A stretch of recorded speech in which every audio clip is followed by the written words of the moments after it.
නෝනයි පොල්ලයි එන්න නෝනා මෙන්න පොල්ල තේල් ඔය නෝන පොල්ලයි හැදිච්ච විදිහ අමුතු රස කතාවක් තියෙනවා. ඔය පැත්තක ඉඳලා තියෙන්නේ මේ බ්‍රිතාන්‍යයේ රැජින. අනිත් පැත්තේ තිබිලා තියෙන්නේ මොකද්ද? පොල්ලක් තිබිලා තියෙන මොකක් හරි. හරි ආඩම්බර අපි නේද? යක්ක පුතුන්නේ. හරි. කාසියක් උඩ දැම්මහම පුතේ මොනවාද අපිට ප්‍රතිඵල ලැබෙන්නේ? කාසියක් උඩ දැම්මහම හෙඩ් ලැබෙනවා. ඒ කියන්නේ සිරස. අපි කියන්නේ නෝනා කියලා. ඊගාට තේල් ලැබෙනවා.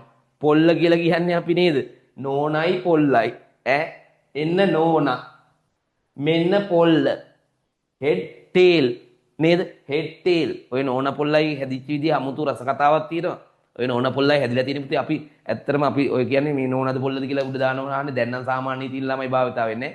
අපේ කාලෙත් චුට්ටක් මේ අපිත් භාවිතා කරා මුල් දවස්වල අපි ගමේ ඉස්කෝලේ වෙනකොට මේ උඩ දාලා කාසියෙන් උඩ දාලා නෝනාද පොල්ලද කියලා අහන්නේ. ඊට පස්සේ ඔය ටවුන් එකේ සීවලීට ආවම තමයි ඉතින් ඔය හෙඩ් ඇන්ඩ් ටේල් කියලා හෙඩ් ද ටේල්ද කියලා පොඩ්ඩක් ඉතින් දන්නේ නැද්ද?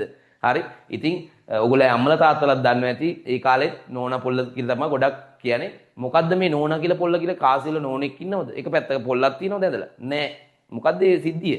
නෝනා පොල්ල කියලා කියන්නේ ඉස්සර බ්‍රිතාන්‍ය සමයේදී පුතේ මේ කාසි නිකුත් කරාම එක පැත්තක තියෙන්නේ නෝනා. එක පැත්තක තියෙන්නේ නෝනා කියන්නේ කවුද මේ? එක පැත්තක ඉඳලා තියෙන්නේ මේ බ්‍රිතාන්‍යයේ රැජින.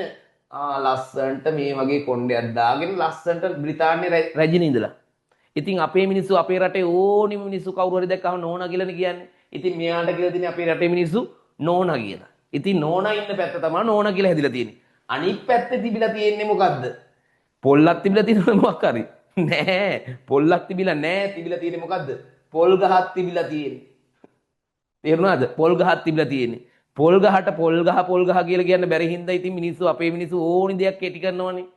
කෙටි කරන්න ඕනි දෙයක් කෙටි කරලා වචන හදාගන්න උපන් හපන්නුනේ අපේ ලාංකිකයෝ. හරි ආඩම්බර අපි නේද? යක්ක පුතුන්නේ.